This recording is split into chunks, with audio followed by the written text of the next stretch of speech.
السلام عليكم ورحمة الله. حلقة جديدة من برنامج سبيشال كار. نجمة اليوم SLS مع بديكة برابوس. SLS تعتبر أيقونة مو عادية بسيارات مرسيدس، أسطورة. وهي السيارة تعتبر استثمار قوي جدا، إذا بتشتريها هلا عادي تعمل فلوس كثير في المستقبل القريب أو البعيد. هاي السيارة مشهورة جدا لأنه SLS، وصاحب هاي السيارة مشهور جدا على شبكات التواصل الاجتماعي. عرفتوا صاحبه ولا لا؟ إذا عرفتوه اكتبوا اسمه بالتعليقات. قبل ما نبلش حلقتنا الحبايب، مو مشترك سوي اشتراك، فعل الجرس واعطينا لايك وانشر الفيديو بين اصحابك. وبسم الله نبدأ نشرح عن الأسطورة SLS. هيا بنا.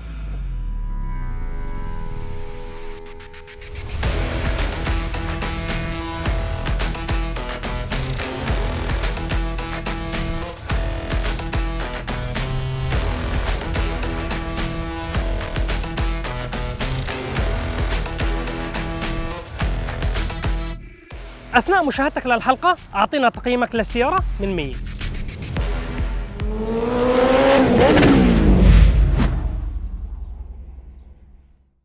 بسم الله الرحمن الرحيم. بلشت قيادتنا للوحش SLS AMG. سيارة SLS AMG عبارة عن أسطورة، بلشت في عام 2010 وانتهت في عام 2014، وكانت خليفة للسيارة الأسطورة كمان المرسيدس ماكلارين SLR. قبل ما نكمل معلومات نعطيكم دوسة سبورت بلس مشان يعني تنطربوا، نسمعكم صوت ال V8. لازم تنطربوا شوي. يلا جاهزين؟ بسم الله.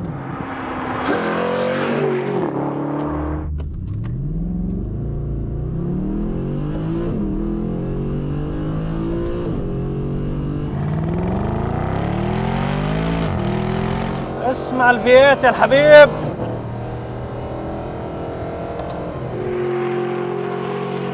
خلاص بكفي صوت V8، والله صوت ال V8 ما بنمل منه. بس خلينا نرجع ندردش معكم ونخبركم شوية معلومات عن ال SLS وهاي السيارة بالتحديد. من أهم الخواص اللي بتميز سيارة ال SLS بالذات نسخة الكوبيه، لأنه أجت هي كوبيه وكشف، إنه هاي السيارة عليها أبواب الجلوينج دورز. شو يعني أبواب الجلوينج دورز؟ يعني لما تفتح الباب بيفتح للأعلى. هدول الأبواب مرسيدس أطلقتهم لأول مرة على سيارتها الأسطورية 300 SL. الشكل يجذب الأنظار، تخطف الأضواء، تعطيها تميز بغض النظر عن القوة. مهندسين شركة مرسيدس لما أجوا بدهم يطلعوا سيارة SLS حكوا بدنا نطلع سيارة GT قوية خفيفة فيها هندسة، صاحبها يسوق على الحلبة عادي، يسوق على الشارع عادي، الشكل يكون مميز. كل هاي الخلطات السحرية موجودة فيها. فخمة، نعم فخمة. أداء، سيفتي، كل هاي الأمور تكون موجودة بالسيارة. كانوا في بداية المشروع بده يسووها إنه زر يفتح الباب وزر اللي ينزل الباب. فالمهندسين قالوا إذا بدنا نسويها من خلال الزر تفتح وتسكر بده يزيد من وزن السيارة 41 كيلو. فهي العملية لا، ما بدنا إياها لسيارة رياضية، فقرروا إنه يسووها مانيوال. فإذا أنت قصير يعني بجوز تطلع شوي، بس هي الأمور طيبة ترى. شوف تقفز شوي على الخفيف، وهي لابس الحسام بدون ما أفكر وتنازلوا الأمور طيبة. SLS اختصار لإيش؟ سوبر لايت سبورت، يعني سيارة رياضية خفيفة الوزن. كم وزن ال SLS؟ طبعا حسب الأوبشن والإضافات. احنا بنحكي عن نسخ الكوبيه، الوزن ببلش من 1619 كيلو وبطلع حسب الأوبشن والإضافات وحجم الجنط وكل هاي الأمور. لما صنعوا هاي السيارة حكوا بدنا نحط عليها محرك V8 تنفس طبيعي، يعني ما في تيربو ولا سوبر تشارج، يكون من أقوى محركات العالم، تنفس طبيعي. فهاي السيارة عدد كبير منكم بفكر إنه محركها محرك نفس السي 63 والإي 63، هذا المحرك المشهور جدا اللي هو M156، نفس محرك السي 63 تاع سيارتي. ولكن لا يا جماعة الخير، هم أخذوا البلوك تاع هذا المحرك فقط.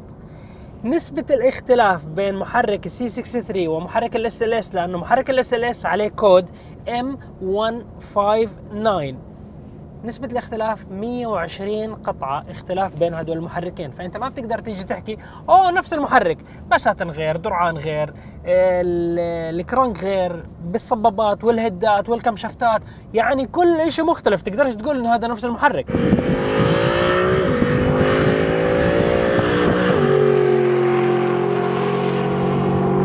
ناخذ بريك سريع أحكي لكم عن هواوي فريبودز برو. أوريكم إياهم بشكل سريع. شوفوا شكلهم فخم جدا، خفيفين جدا، لونهم جميل. الفكرة الرئيسية من هدول السماعات انهم مريحين جدا ومستقرين في الدان، يعني انت بتطلع بتركض تمشي حياتك اليومية ما بوقعوا من دانك، ثابتين. والاهم من هذا الحكي انه صوتهم مذهل.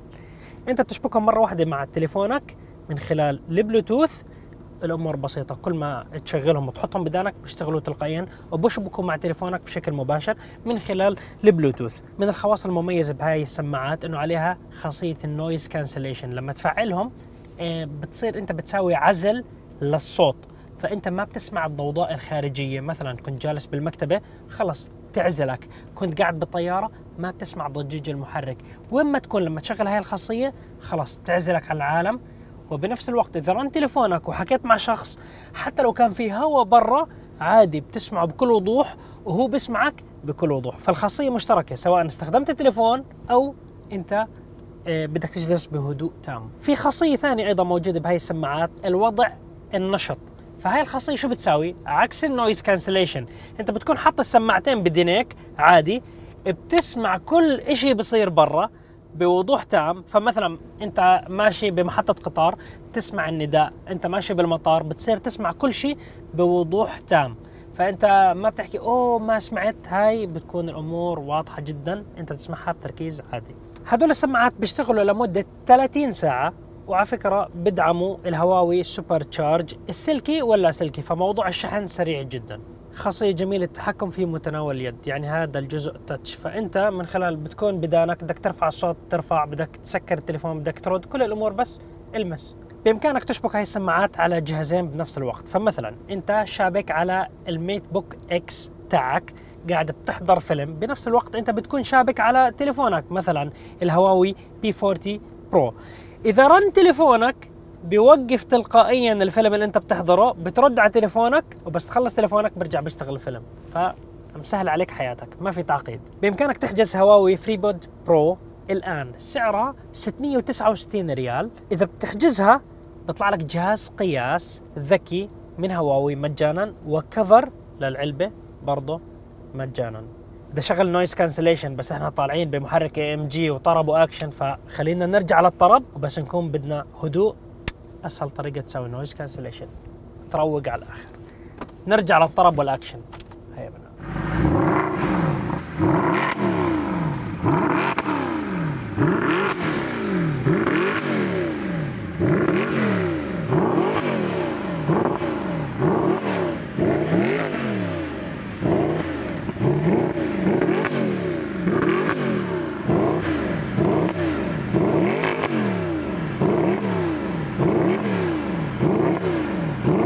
صوت الاكزوست خيال، صوت الفي 8 خيال.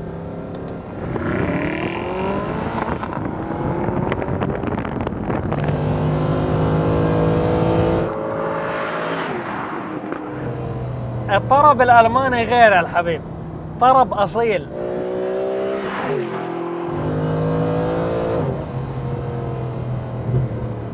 جير بوكس 7 سرعات يعني ينعش فؤادك مع العكسيات، ومحرك جبار ينعش فؤادك طلوع.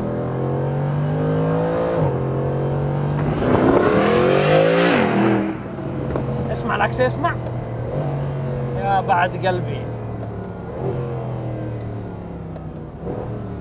بريك خيالي، يعني انت هاي السيارة ما بتخوفك، ادعس مليون في بريك خيالي. أنظمة التحكم بتساعدك، كل اشي بدعمك.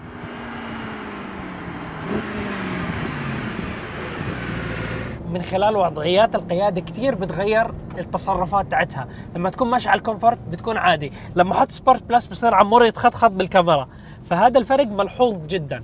الدرايف شافت تاع السيارة وكالة من شركة مرسيدس بالكربون فايبر، اللي هو عمود نقل الحركة من المحرك للجير والديفرنشل، لأنه جير السيارة موجود هون بالخلف مع الديفرنشل، فالمحرك قدام درايف شافت، فكل الامور ميكس عجيب. لانه شركه مرسيدس قالوا لك بدنا نسوي بالانس خيالي بهاي السياره، مشان هيك زي ما قلت لكم بداية الحلقة، تاخذها على حلبة خيالية، بتحكي بتنصدم كيف هاي السيارة بتسوي أداء لما أنت تاخذها على تمشي فيها شوي شوي مريحة السيارة. وأعطوها بريكات حجمهم عملاق، بتوفروا بنسختين، إما نسخة الستيل اللي هو الحديد بيجي حجم البريك الأمامي 390 ملي والخلفي 360 ملي، بالأمام 6 بساتين بالخلف 4 بساتين. ممكن طلب السيارة أيضا بكربون سيراميك بريكس، بالأمام بيكونوا 402 ملي حجم الديسك وبالخلف 360 ملي. فالأداء شو ما بدك قوة موجود، بدك إنه نسخة عادية أوكي. شركة مرسيدس لما طلعوا هاي النسخة والمهندسين حكوا يا جماعة الخير بدنا نطلع عدد كبير من الإصدارات مشان نلبي كل الاحتياجات. كوبيه كشف، صراحة الكوبيه أنا بعتبرها أجمل وتعتبر استثمار قوي جدا للمستقبل، لأنه سعر هاي السيارة كل يوم بيزيد، استثمار قوي لأنه بوابها بيفتحوا لفوق. النسخة المكشوفة بيكون سوفت توب يعني قماش السقف، وبوابها بيفتحوا بطريقة عادية ما بيفتح بسقفها للأعلى. على ذاكرتي لما كانت هاي السيارة تنباع بالوكالة كان نسخ الكوبيه أغلى من نسخ الكشف، يعني هاي أغرب حالة بتصير، لأنه دائما السيارات لاحظوا السيارات المكشوفة بتكون تنباع أغلى من السيارات الكوبيه، ولكن مع هاي السيارة كان العكس. هاي السيارة أجى منها إصدار الاس ال اس العادية، الاس ال اس الجي تي اللي هي بتكون أقوى هورس باور، الاس ال اس العادية قوتها 571 حصان أوروبي، الاس ال اس الجي تي 591 حصان. الاس ال اس البلاك سيريز اللي هي النسخة الحصرية بآخر سنة من إنتاج الاس ال اس. أنا برأيي روح يشوف الحلقة تبعيدك، لازم تشوف الحلقة تاعتي. أنا وعمور كنا مع بعض بالسيارة، طلعنا على حلبة ياس، دمرنا الدنيا. عمور لأول مرة بحياته بيخاف مني، بقول لي صايب اقسم بالله اني خايف. تذكر الكورنر اخذناه على سرعه 200 فل ثروتل، كانت عباره عن جنون وكانت دعوه خاصه. عن جد الاس ال اس بلاك سيريز لحد هاي اللحظه من اكثر سيارات مرسيدس اللي استمتعت فيهم بحياتي.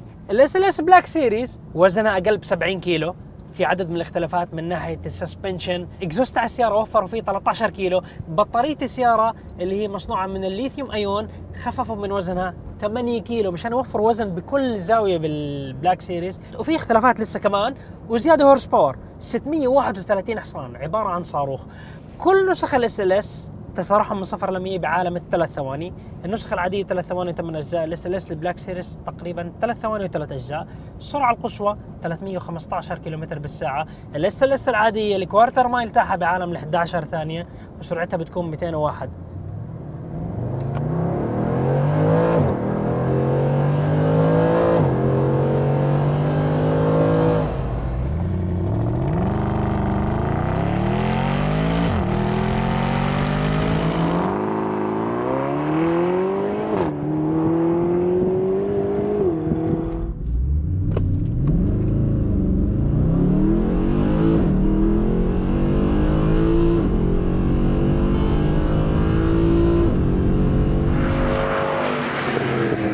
الحبايب بإمكانكم تشتروا تيشيرتات عرب جي تي الآن من متجر عرب جي تي، الرابط بالأسفل، في ألوان أبيض وأسود، وقريبا جدا منتجات جديدة براندنج عرب جي تي، انتظرونا. الاس ال اس في عام 2014 شركة مرسيدس طلعوا منها نسخة إلكتريك بقوة 751 حصان. يعني الجماعة كانوا يقول لك إنه إحنا ننظر إلى المستقبل وشغالين عليه. 4 محركات 751 حصان. بس صراحة صوت التنفس الطبيعي أجمل، صوت خيالي. أكيد تخيلوا إحنا قاعدين بسيارة إلكتريك ما فيها ولا صوت. اسمع الطرب يا حبيبي، اسمع الفيات يا حبيبي. وأيضا من المميزات بالاس ال اس إنه عليها كبسة للسبويلر الخلفي. على سرعة 120 بيطلع تلقائيا لحاله مشان يحسن الايروديناميك وثبات السيارة. ولما أنت تكبس بريك بحالة إنه كان نازل بريك قوي فوراً راح تتغير زاوية الميل تاعته مشان يعطيك يعني زي ايروديناميك ويثبت السيارة من الخلف. لا يفوتكم تشاهدوا الحلقات السابقة لبرنامج سبيشال كار.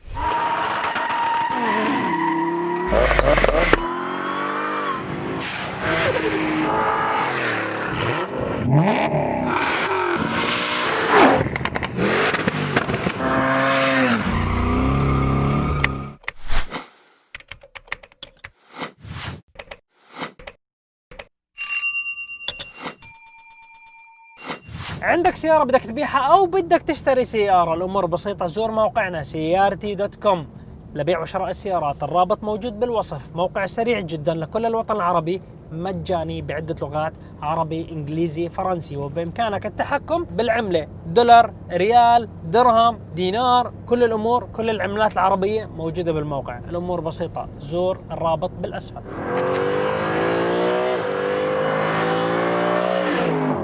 الآن وقت نحكي عن هاي السيارة. هاي السيارة اللي معنا SLS، البادي كت الخارجي تاعها مو عادي. هاي السيارة SLS بادي كت برابوس. يعني انتم شايفين بالمقدمة الشنب، الحواف كربون فايبر، على الجنب بالخلف كلياته حركات كربون فايبر.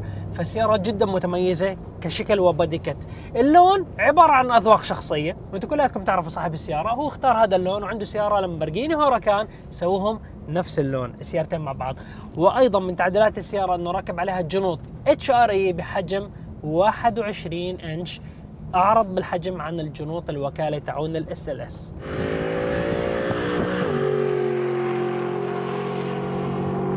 وصلت حلقتنا للنهاية. كل الشكر لصديق العزيز موفلوج صاحب هاي السيارة، قدم لنا اياها مشان نسوي لكم حلقة تستمتعوا بهاي السيارة وشكلها وميزاتها. وبرضو أذكركم إنه هاي السيارة تعتبر استثمار قوي. معك فلوس؟ اشتري هاي السيارة، بزيد سعرها لقدام كثير، لا تبيعها، حافظ عليها. عندك سيارة مميزة، عندك سيارة سبيشال، تواصل معي عبر حسابي على الانستغرام، وإن شاء الله يكون في نصيب ونجرب سيارتك ببرنامج سبيشال كار، نحو شعارنا الدائم للعالمية باسم العرب مع عرب جديد.